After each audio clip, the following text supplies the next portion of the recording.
Good evening and welcome to the Conspiracy Cafe. I'm your host, George Freund. This is ThatChannel, ThatRadio.com, the one and only in the world that tells you things no one else is going to tell you. And, this curveball I got before the show started from a retired school teacher has put a lot of my organizing and planning into array, but it's just such an important story that we're going to have to change the order of the way I had things planned. I guess just as a bit of a, time thing on how conspiracy works. Someone sent me a really great picture that I decided to write up a little bit. When you look at the world and see a giant monolithic conspiracy, just like the one JFK warned us about, it is so pervasive you don't understand how no one else sees it. You tell those around you and they can't see it. It's not that it doesn't exist. It's not that you've not explained yourself well. The crux of the matter seems to depend on your vantage point. Fortunately, sometimes you can have some proof like a picture to verify what you see. Most people are content to ignore the danger until it bites them in the ass personally. Thank God for the Kodak moment. Like sharks, sometimes the threat is so big and enveloping you can't see it clearly, but that doesn't mean it's not there. And if we can focus in on the screen there, we can see two people scuba diving, and if it's visible, I hope it is, there's just one big-ass great white shark behind them. And this is a husband and wife team being photographed by their son. The son sees the shark because he has a different vantage point. The parents don't see the shark. They just wonder why their son is sweating profusely behind his scuba gear and why he seems to be rather distressed and immediately swims to the surface after taking the photograph, panicked as he's put on the ship that they're diving from. And when the parents expose the picture on their laptop when they get back to their dwelling, then they know very, very well why their son was in such disarray. There's a big, great white shark behind you. And just like with many things in this monolithic conspiracy of the world, there is a great white shark. There is a monolithic conspiracy. So the story from my retired school teacher friend concerns this little puppy here on the screen. That's a missile streaking across the sky, overshooting Newfoundland. And it's not just bad enough that there's a missile shooting across the sky in Newfoundland. It's one of a series of three. So luckily for us, the woman who took this picture just happened to be going to her bedroom window to photograph a sunset. And she sees these giant things streaking across the sky at quite some distance as well. She has your typical digital camera, probably something, with a 3 to 5x zoom and, a moderate number of megapixels. But obviously this thing is quite a bit off in the distance, and it's got quite a plume behind it, streaking through the sky. I thought we lived in a post-9/11 world. I thought we were protecting ourselves. I thought oh no, that's right. This isn't a ski slope in Whistler, British Columbia. This isn't something that's going to be protected by 4,000 Canadian troops, thousands of RCMP, thousands of municipal police, and 900 million of our dollars. No, no, no, no, no. We don't guard our airspace. Like, where the hell is the military? Don't we have any radar? Something pops across the sky towards Newfoundland, and that's not cause for alarm. NORAD doesn't know anything about it. The Americans don't know anything about it. What type of missile is this? So the best our prorogued parliament can say is nothing, because nobody's home. The local member of parliament was on the CTV news item where this came from, doling out his opinions on such, which pretty much don't count for a hill of beans.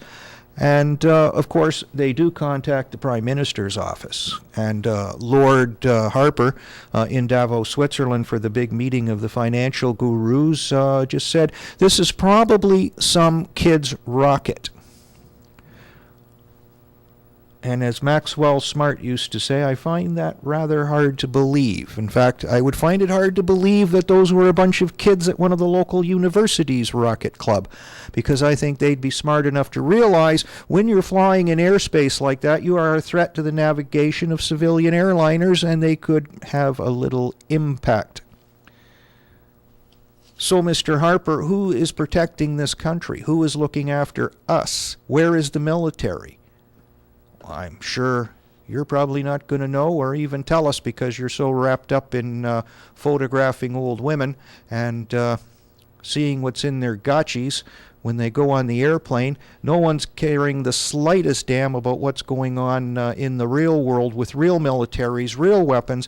If weapons like this had nuclear warheads, our population could have dropped 10 or 15% overnight. Maybe a trip to Haiti would be something you would really like to do, because at least you wouldn't be in a radioactive wasteland. You'd just be in a wasteland.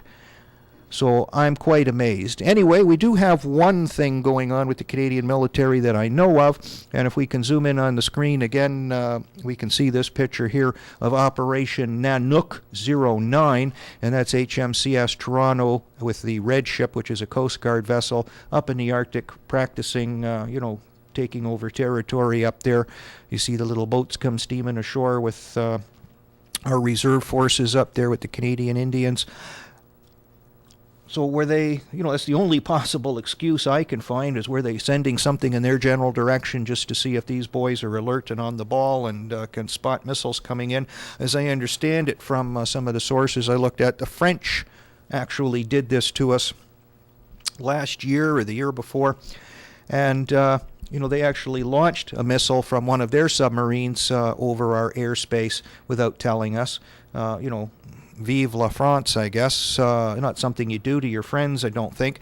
Personally, I think if someone, especially in a submarine, because you don't get a calling card, you don't know who it is until it's too late.